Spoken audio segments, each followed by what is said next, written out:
Welcome to the Stoic spirit.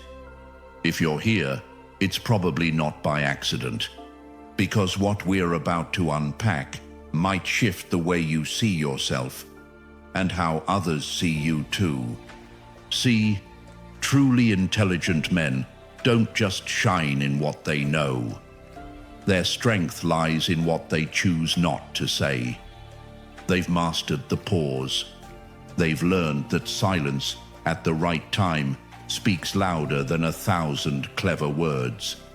I've watched men in boardrooms, in barbershops, on quiet walks under streetlights. And I've learned something. The ones with the deepest wisdom aren't the ones who interrupt. They're the ones who listen, who weigh their words, who don't rush to fill the silence just to be heard. And here's the truth. No one tells you.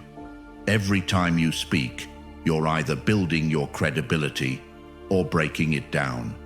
That's why the sharpest men avoid certain phrases, not because they're perfect, but because they've been burned. They've learned, often painfully, that some words cost more than they're worth. So today, we'll uncover 7 things wise men simply don't say. Not because they fear being wrong, but because they know the price of careless talk. Stick around, brother. And if you find yourself nodding, hit that subscribe button. Let's walk this road with clarity, strength, and a little more silence. On. I already know that. There's a sentence that sounds harmless, even confident, but it quietly poisons the mind. I already know that. I used to say it a lot, not out loud, but in my head. The moment someone offered advice or shared something familiar, I'd shut the door before it even opened. It happened once during a workshop years ago. An older speaker was walking us through a concept I'd read about a dozen times. I crossed my arms, tuned out, and thought, I've heard this before. But then he said something, one sentence, buried in the middle, that reframed everything I thought I understood, and I missed it. Because I was too busy convincing myself I already knew. That night, I realized something. When a man says, I already know that, what he's often saying is, I'm done learning. That's not intelligence. That's ego wearing a clever disguise. Stoicism doesn't flatter the ego. It dismantles it. It reminds us that the moment we stop being students of life, we start becoming prisoners of our own pride. Seneca once said, as long as you live, keep learning how to live. And that's not just a quote, it's a challenge. I once met a retired Navy officer at a coffee shop. He was in his 60s, sharp eyes, calm voice. We struck up a conversation, and I shared a thought I assumed he'd heard 100 times. But instead of brushing it off, he leaned in and asked, how did you come to that? I was stunned. This was a man who had commanded ships, led men into storms, and he still carried the humility to listen like a beginner. Afterward, he told me, the day I stop being curious is the day I start dying in slow motion. That stuck with me, because real intelligence doesn't interrupt to prove itself. It listens, it absorbs, it waits. The smartest men I know are never in a rush to show how much they know. They don't correct people mid-sentence. They don't use silence as a waiting room for their next opinion. They treat silence as a place of respect, a space where something new might enter. Even if it's just a nuance, a detail, a shift in phrasing, it matters. So if you ever catch yourself thinking, "Yeah, I already know this," pause, lean in, because maybe, just maybe, you're not supposed to learn the fact. You're supposed to learn the perspective. That's what intelligent men understand.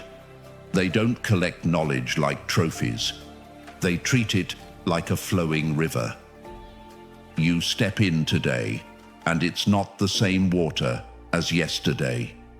They stay teachable. Because to grow, you must remain open. And to remain open, you must quiet the voice that insists, "I already know." 2. That's impossible. A few years ago, I worked with a man named Thomas. He had the kind of presence that made people trust his judgment. Firm, methodical, always in control. But there was one thing he said more often than anything else: "That won't work." Didn't matter what it was. A suggestion to expand our services, a new marketing approach, even a simpler way to do paperwork. His answer was always the same. At first, it sounded reasonable, grounded, practical. But after a while, I started noticing something deeper. Thomas wasn't evaluating ideas. He was reacting to fear. Fear of change, fear of failing, fear of uncertainty. He wasn't describing the world. He was describing his limits.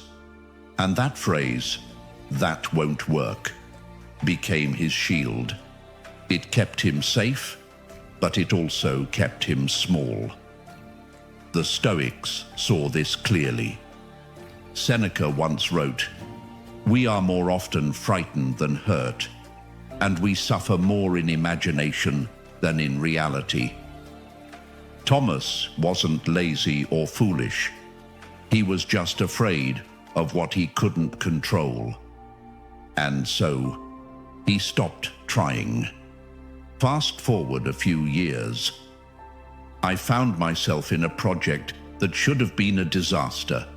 Tight deadlines, half the budget, and a team that had never worked together.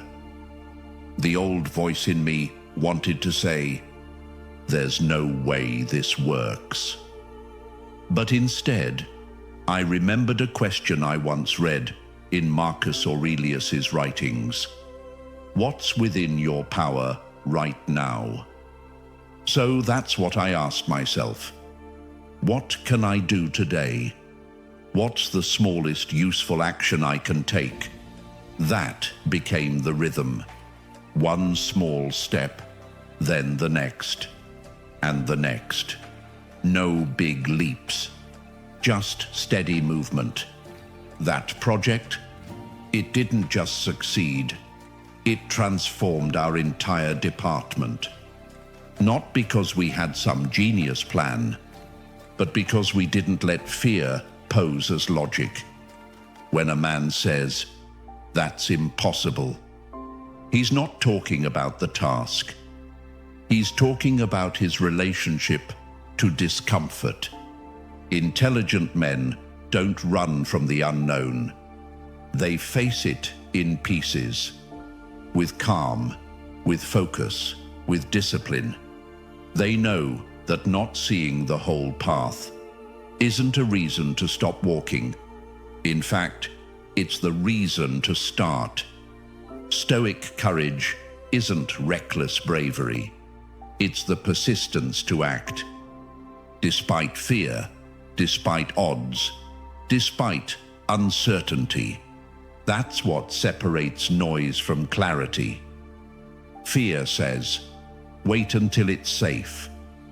Wisdom says, take the next step anyway. Because when you do, you'll often find the path wasn't blocked. You just hadn't walked far enough to see the way through. 3. That's not my fault. There's a quiet phrase that slips from a man's mouth in moments of pressure. That's not my fault. It sounds harmless, logical even, especially when things go wrong, in business, in love, in life. There's a natural urge to defend ourselves, to point out what wasn't our doing. But here's the hard truth. Every time we push responsibility away, we also push away our power to shape the outcome. Intelligent men understand this deeply. They've learned that responsibility isn't about assigning blame. It's about retaining influence. Because the moment you say, "It wasn't me," you also say, "There's nothing I can do." I once knew a guy named Mark. We worked together on a contract that went south fast. Deadlines were missed, miscommunication everywhere. The client walked, and Mark, he had the full list ready. The client was disorganized. The market conditions were rough. The team didn't deliver. All of it was partially true. But what he didn't see was this. While he was busy justifying himself, he lost the only thing that could have changed the next outcome: his ability to grow from it. He made the same mistake on the next project, and the next. Because when you refuse to own even a sliver of the problem, you forfeit your place in the solution. The Stoics were clear on this. Epictetus said, "It's not what happens to you, but how you respond that matters." And that response, it begins with ownership. The moment you take responsibility, you reclaim agency. You stop waiting for someone else to fix it. You start asking, what could I have done better? In my own life, this truth has changed everything. There were moments I wanted to defend myself, times when I was technically right. But when I paused and took a closer look, I saw the cracks I had ignored, the tone I used, the assumptions I made, the preparation I skipped. When you begin to say, "I could have handled that part better," something shifts. It's subtle but powerful. You stop being reactive. You become responsible, and responsibility is where strength lives. Blame is easy. It's cheap. It gets applause. But it keeps you stuck. Responsibility, it's heavier, but it builds muscle, of character, of wisdom. When you start choosing responsibility, you don't just fix the current problem. You become a better man for the next one. That's what intelligent men know. They don't wait to be rescued. They don't play the victim. They lead by example, not by finding someone to blame, but by finding a way forward. 4. I don't need any help. There's a quiet belief that creeps into the mind of many men. It doesn't shout. It doesn't announce itself. It just whispers in the background. I've got this. I don't need anyone. It sounds noble, even heroic, independent, strong, the kind of mindset we're taught to admire, the lone wolf. the silent warrior, the man who carries the weight of his world without ever asking for help. But here's the truth. Most won't say out loud that belief. It doesn't make you strong. It makes you slowly disappear inside yourself. Years ago, I met a man named Jacob. He was in his early 50s, successful by most standards, owned a business, raised 2 kids on his own, respected in his community, but he carried a weariness in his eyes that no one seemed to notice. Not because he was weak, but because he never let anyone see that he was tired. One night, over coffee, he told me something I never forgot.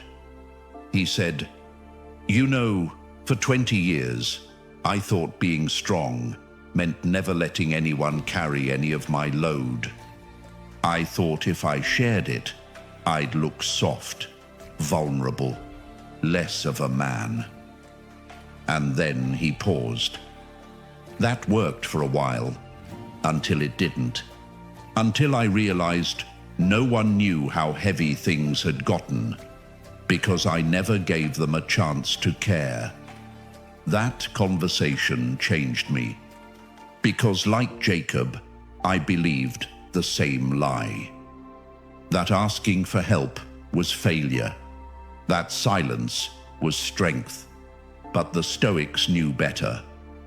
Marcus Aurelius, the emperor philosopher, wrote openly in his journal about the men who taught him, guided him, challenged him. He didn't pretend to be self-made. He credited his growth to those around him, even those who disagreed with him. If the most powerful man in the ancient world could admit that he leaned on others, why should we hide behind pride? The refusal to ask for help doesn't prove we're strong. It proves we're scared. Scared of being seen. Scared of seeming weak. Scared of giving up control, even for a moment. But here's the paradox. When you let someone help, you're not giving up power. You're expanding it. Because connection, mutual support, is what makes a man resilient, not just tough. The Stoics didn't preach isolation. They taught self-mastery, yes. But they also believed we are part of a larger whole. We were built for cooperation, for brotherhood. Epictetus said, "No man is an island," and he meant it. The strongest among us are not those who carry every burden alone, but those who know when to say, "I can't do this alone." I've been there too. I've sat at my desk at midnight, drowning in pressure. Work deadlines, family stress, the silent war inside my own head. And I thought, if I just try harder, it'll get better. But it didn't. It got quieter, heavier, until I finally reached out. To a friend, to a mentor, to someone who would just listen. And in that moment, I didn't feel weak. I felt human again. What I found wasn't judgment. It was relief, clarity, strength, redefined. Because sometimes the bravest thing a man can do is not to hold it all in, but to let someone in. So if you've ever caught yourself saying, "I don't need any help," pause for a second. Ask yourself, is that strength speaking, or pride dressed in armor? True strength isn't about how long you can stand alone. It's about knowing when to reach for a hand and when to offer yours to someone else. That's not weakness, that's wisdom. 5. I'm too old for that. There's a phrase that quietly ends more dreams than failure ever could. It rarely comes with drama or tears. It often sounds reasonable, even wise. I'm too old for that. It's a sentence we whisper to ourselves, sometimes as a joke, sometimes to avoid disappointment. But what lies beneath is rarely humor. It's resignation, the quiet kind that says, my time has passed. The best parts are already behind me. And once that belief takes hold, it doesn't just shrink our possibilities. It begins to erode our sense of purpose. I once met a man named David. He was 67 when he enrolled in a photography course, not because he wanted a new career, but because he had always wanted to see the world through a different lens. At first, he felt out of place. The youngest student was in his 20s. The instructor was half his age. He told me, there was a moment when I almost walked out. I thought to myself, what am I doing here? This is a young man's game. But he stayed, and by the end of the course, his final project, a photo series of elderly hands, was the most talked about in the entire class. It wasn't his skill that moved people. It was his perspective, his courage to believe that life hadn't stopped offering him meaning. And he hadn't stopped having something to give. That's what stuck with me. Because I'm too old isn't a fact. It's a fear disguised as logic. The Stoics understood this. Marcus Aurelius wrote often about death, not as a dark prophecy, but as a reminder to live fully until the final breath. He didn't ask, how much time do I have left? He asked, what will I do with the time that remains? That's the real question. I've seen men in their 60s start new businesses, learn to paint, fall in love again, mentor boys who never had fathers. I've also seen men much younger give up on themselves far too soon. The difference was never age. It was mindset. The man who says, I'm too old for that, closes a door that was never locked. But the man who asks, what can I still do, pushes it wide open. Stoic wisdom tells us that growth doesn't retire. It matures. It becomes more intentional, more focused, not rushed, not reckless, but rooted in clarity. That's the gift of age. You don't chase everything. You choose what matters. Your experiences become your compass. Your scars become your stories. And your time, your most precious asset. So no, you're not too old. You're too valuable to waste what's left.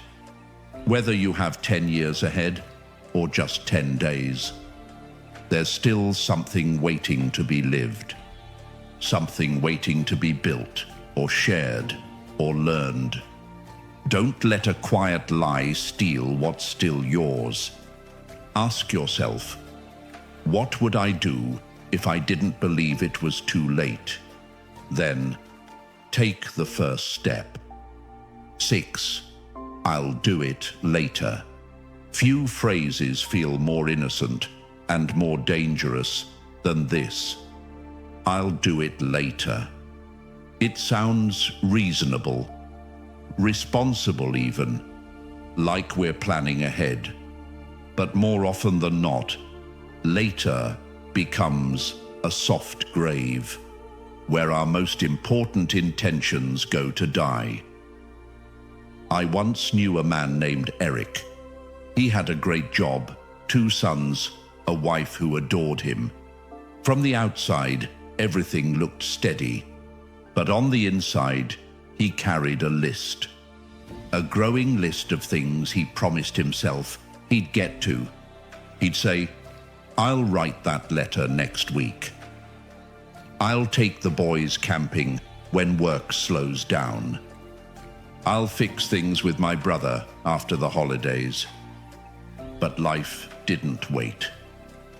One afternoon, Eric got a call. His brother had passed in an accident. No final talk, no closure, just silence, and a message draft that was never sent. He told me this story not for sympathy, but to remind me how fragile time really is. We think we have more of it until we don't. The Stoics never romanticized time. They saw it for what it was, finite, unpredictable, and beyond our control. Marcus Aurelius reminded himself daily, "You could leave life right now." It wasn't morbid. It was a call to clarity, because delay steals something subtle. Not just opportunity, but peace of mind. When we put off what matters, the call, the apology, the creative idea, we carry it around like a stone in our pocket. It weighs on us. Even when we forget it's there, it's shaping how we move, how we feel, how we look at the world. I've done it too. There were letters I meant to send, but let gather dust in my drawer. Conversations I meant to have, but convinced myself the moment wasn't right. And each delay became a tiny regret, small, quiet, but they added up. Until one day, I stopped waiting. I picked up the phone. I said what I needed to say, and something shifted. The heaviness left. It wasn't about fixing everything. It was about no longer pretending. That later was guaranteed. That's what Stoicism teaches. Not to rush, but to act with purpose. Before time makes the decision for us. It's not about doing everything today, but it is about doing what matters. Even if it's just one small thing, because the man who waits for perfect timing often ends up living with perfect regret. 7. That's just how I am. There's a phrase that seems harmless. You've probably said it to yourself. Maybe in a moment of frustration. Maybe to end a conversation. That's just how I am. It sounds like self-awareness, like acceptance. But more often than not, it's not a reflection of peace. It's a quiet form of surrender. Because hidden underneath those 5 words is the decision to stop growing. I once worked with a man named Neil, brilliant at his job, fiercely independent, but known for one thing, his temper.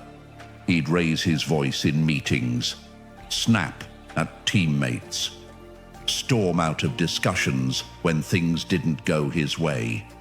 And when someone finally confronted him, he just shrugged and said, "That's who I've always been." As if that made it untouchable, unchangeable, permanent. But here's the truth. What we do repeatedly, what we excuse continuously, becomes our identity. Not because it's who we are, but because we stop challenging it. The Stoics never believed character was fixed. They believed it was formed by practice, by reflection, by conscious choice. Epictetus said, "It's not events that disturb us, but our judgments about them." Likewise, it's not our nature that limits us, but the stories we tell ourselves about what that nature is. Change is uncomfortable. It pulls us out of what's familiar, even when that familiarity hurts us. But growth doesn't come from comfort. It comes from courage. The courage to ask hard questions. Is this really who I am? Or is this just what I've gotten used to being? I've asked myself that question many times. Years ago, I had a pattern. Whenever someone challenged my ideas, I'd shut down, not out of anger, but fear. Fear of being wrong. Fear of not being respected. Fear of letting someone see where I hadn't figured it all out yet. And I would say, "That's just how I think," as if it were carved in stone. But it wasn't. What was really happening was that I didn't want to face what changing would require. Vulnerability, humility, effort, and those things are uncomfortable. But they're also the birthplace of wisdom, because intelligent men, they don't avoid change. They don't run from the work. They do it, not because they hate who they are, but because they respect themselves too much to stay stuck there. Stoicism teaches that self-mastery isn't about perfection. It's about persistence. You don't become wise by accident. You become wise by showing up every day and asking yourself, what can I do better today, even if it's uncomfortable? That's how identity is shaped, not in declarations, but in choices, day after day. So when someone says, "That's just how I am," I hear something else now. I hear fear. I hear fatigue. I hear someone who's tired of trying, but hasn't yet realized that trying is the most human thing we do. We are not finished, not while we're still breathing. Nature is change. Life is change. And resisting that is resisting the very thing that makes us alive. So, if you've ever said that phrase, and we all have, know this: you're not stuck. You're not fixed. You're in motion, and the direction you go starts with the next decision you make. If something today stirred a quiet thought in you, don't keep it to yourself. Share this with someone who's walking their own path in silence. And if you haven't already, subscribe. Not for noise, but for reminders that stillness has power. I'll meet you in the next reflection.